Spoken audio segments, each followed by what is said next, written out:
কথাটা মুখে বলা অনেক সহজ, কিন্তু এই বাস্তব প্রকাশ করা ইহা বহুত কঠিন ব্যাপার। গুরুর ইশকের আগুনে যে মানুষটা পুরে অঙ্গার হয়ে গিয়েছে, তাই সে আর এই দুনিয়ার লোভ লালসা কোনো কিছু করে না। এই শ্রেণীর ভক্তগুলা এখনকার জামানায় খুব কম। আজ থেকে আমার দয়াল বাবা বিনোদ চাঁদ, আফাদুদ্দিন শাহ বাবা, ওনাদের আমলে এই ভক্তগুলা বেশি বেশি ছিল। এখনকার জামানার যে ভক্ত আমরা, আমাদের ইমানের দুরকম। আমরা মুখে বলি দুনিয়ার জমিদারি চাই না, কিন্তু রাত্র পোহালে দিনে হইলে আমরা চলে যাই যার যার নিজের পেটের ধান্দা। কারে মাইরা কারে খামু, কোথায় গিয়ে মিথ্যা কথা কয়ে 10 টাকা বেশি কামামো। ভক্ত কিন্তু একজনের আমরা আছি, কারো না কারো হাতে বায়াত হয়েছি, কিন্তু মুখে বলি যার দুনিয়ার ধন সম্পদ আমি চাই না। বড় বড় অজ্জবালি দলের একটা গান আছে, মুখে বলি গুরু পদে দিলাম সকল বিসর্জন। মুখে বলি গুরু তোমার পায়ের নিচে সকল বিসর্জন দিলাম। তাই অজ্জবালি দল বলছে, মুখে বলি গুরু পদে দিলাম সকল বিসর্জন, আসলে স্ত্রী পুত্র দান ভাবি কামিনী কাঞ্চন। কিন্তু এই গানটা যে লেখছে রশিদ সরকার, আমার দাদা পীর, এই গানের সাথে ওনার জীবনের সাথে মিল আছে। রশিদ সরকারের জীবনে উনি এক খাটের মধ্যে ঘুমাইছে দেখা নাই, উনি বড় বিল্ডিং এ ঘুমাইছে দেখা নাই। উনি কোনো ভক্ত বাড়িতে গেলে বলতো কটা নাড়া ছিঁড়া একটা খেতা দু একটা ছালা ঢালাই না দিল, ওর মধ্যে বসে। উনি রাজার স্বভাব ওনার মধ্যে ছিল না।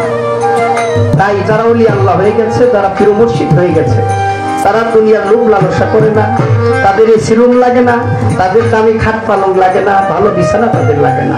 তারা সদা সর্বদা মুর্শিদের নাম জপে, আর মুর্শিদের নাম জপতে গেলি জঙ্গলের মধ্যে বসে জপতে পারলে সবচেয়ে বেশি বেশি ভালো।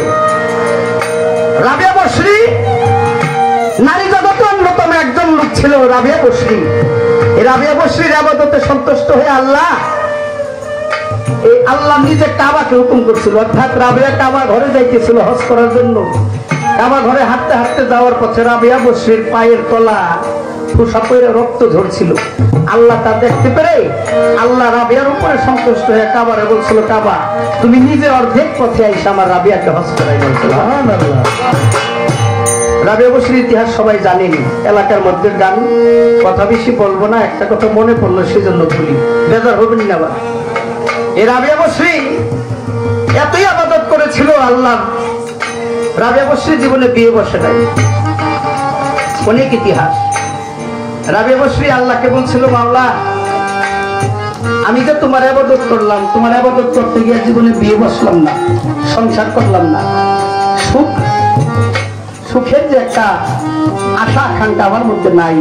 মাওলা আমি একমাত্র ইবাদত করেছি তোমাকে পাওয়ার আশায়। ও মাওলা আমি তোমার জান্নাতের আশায় তোমার ইবাদত করি নাই। আর যদি তোমার জান্নাতের আশায় তোমার ইবাদত করে থাকি তাহলে জান্নাতকে আমার জন্য হারাম করে দাও, কারণ আমি ওই জান্নাতের আশা করি না।